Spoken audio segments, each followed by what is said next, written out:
Baik, bismillahirrahmanirrahim. Assalamualaikum warahmatullahi wabarakatuh. Jumpa lagi dengan saya MZ Baim 21 di penyuluhan pertanian lapangan.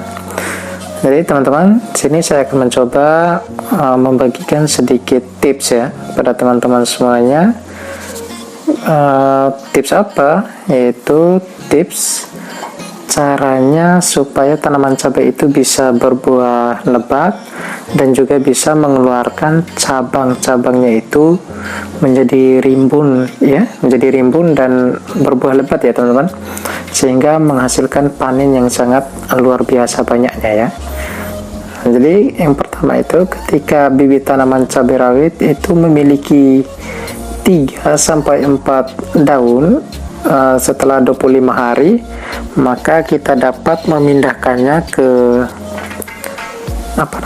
ke media ya, ke media tanam atau ke lahan yang sudah disiapkan.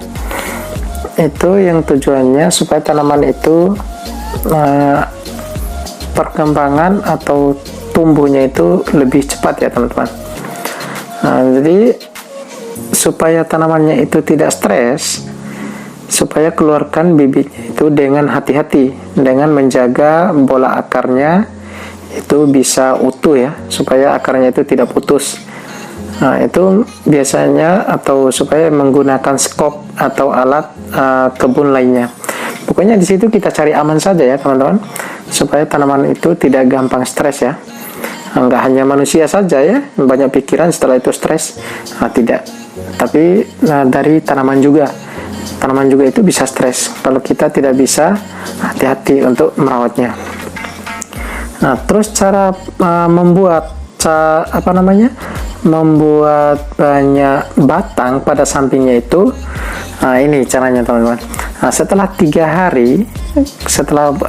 hari kita sudah memindahkan tadi, itu potong daun tanaman cabai rawit itu, jangan potong semua ya, cukup potong pada bagian atas daunnya itu supaya untuk memaksa tanaman menghasilkan banyak batang samping. Semakin banyak batang samping yang dimiliki, maka semakin banyak pula cabai yang kita panen atau yang kita peroleh dari batangnya itu teman-teman. Nah itu ya teman-teman, cukup kita potong itu daunnya yang paling atas.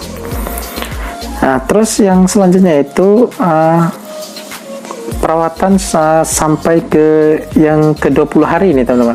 Nah, jadi hanya dalam beberapa hari tanaman akan lebih lebat, dan setiap tanaman itu memiliki lebih dari 10-12 batang samping itu di umur 20 hari teman-teman, karena sudah kita potong tadi.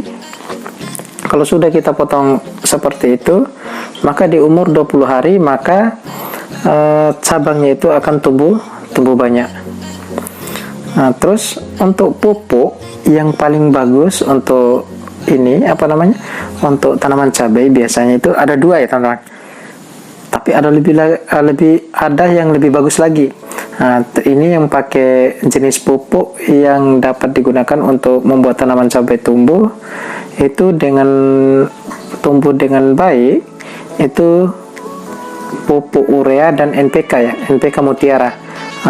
Itu NPK Mutiaranya itu 161616. Nah, jadi 16 gitu ya teman-teman. Terus untuk pemupukan itu biasanya ya teman-teman, itu merupakan sebuah proses yang harus dilakukan agar tanaman cabai memiliki buah lebat besar dan juga rutin berbuah ya teman-teman. Itu manfaat dari pemupukan itu. Jadi beberapa jenis pupuk yang diberikan itu harus sesuai dengan keadaan kondisi dan usia tanaman cabai. Yang tujuannya itu agar agar tanaman itu menjadi sehat. Karena jika salah dalam proses pemberian pupuk itu teman-teman, alih-alih tanaman itu cabai tidak akan berbuah ya, justru akan hidup sengsara bahkan sampai mati. Oleh karena itu sangat penting untuk memperhatikan beberapa cara dan panduan pemupukan yang baik dan benar. Nah, terus di pupuk untuk tanaman cabai itu usia yang paling bagus untuk pemupukan tanaman cabai itu dari usia 1 sampai 30 hari, teman-teman. Jadi usia cabai selang dari 1 sampai 30 hari adalah kondisi yang sangat rentan, di mana akar tanaman dan daya hidupnya masih sangat kurang. Jadi pemberian pupuk kimia tentu saja dapat mengganggu, ya teman-teman, dapat mengganggu dari pertumbuhannya itu, karena tidak sesuai dengan nutrisi alami, yang dibutuhkan oleh tanaman tersebut. Jadi pupuk yang sesuai dengan tanaman cabai pada usia 1 sampai 30 hari adalah pupuk organik yang baik, ya teman-teman. Pupuk organik yang baik itu kompos maupun pupuk kandang.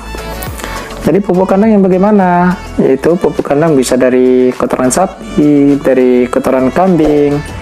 Tapi yang lebih bagusnya lagi itu jarang orang-orang tahu, ya, yaitu dari kotoran ayam, yaitu dari kotoran ayam potong. Jadi pemberian pupuk kandang itu dapat dilakukan dengan bahan kotoran ayam kering.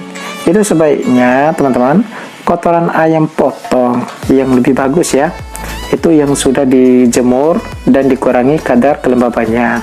Jadi perbandingannya, caranya itu yang paling baik adalah 1:3, teman-teman, yakni 3 bagian tanah dan 1 bagian kotoran ayam. Terus pupuk ini kemudian dicampurkan pada tanah sekitar tanaman cabai pada bagian atas mulsa plastik, ya teman-teman. Nah, itu perbandingan. Perbandingan itu jangan lebih dari 3:1, ya teman-teman. Karena kotoran ayam itu mengandung amonia. Yang perlu teman-teman tahu itu kotoran ayam itu mengandung amonia yang bersifat asam pada keadaan tertentu, dapat menyebabkan akar tanaman menjadi busuk. Karena kotoran ayam juga itu, teman-teman, asal kalian tahu itu sebenarnya sangat panas, teman-teman, tapi cukup bagus untuk tanaman jika kita itu bisa mengikuti tata tertib dalam pemupukan. Terus ini, teman, hama itu untuk pemupukan, ya. Sekarang saya menjelaskan hama pada tanaman itu biasanya itu menyerang tanaman buah cabai, teman-teman.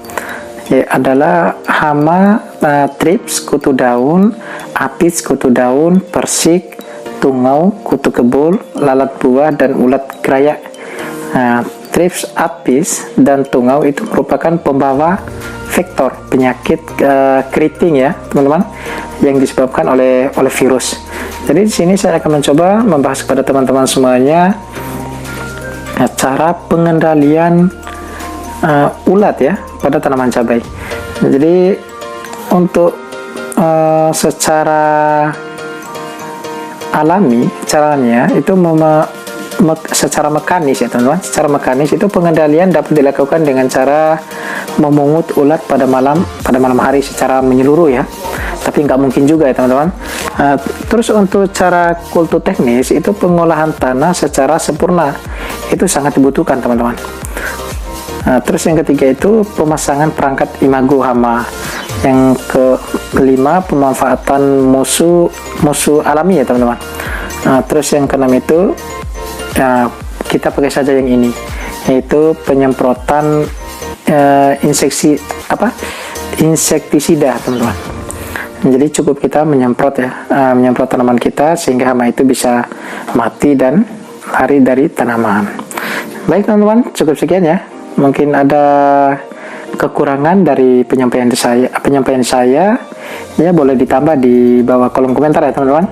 Apabila ada kekurangannya, saya mohon maaf yang sebesar-besarnya. Akhir qali hada, wassalamualaikum warahmatullahi wabarakatuh.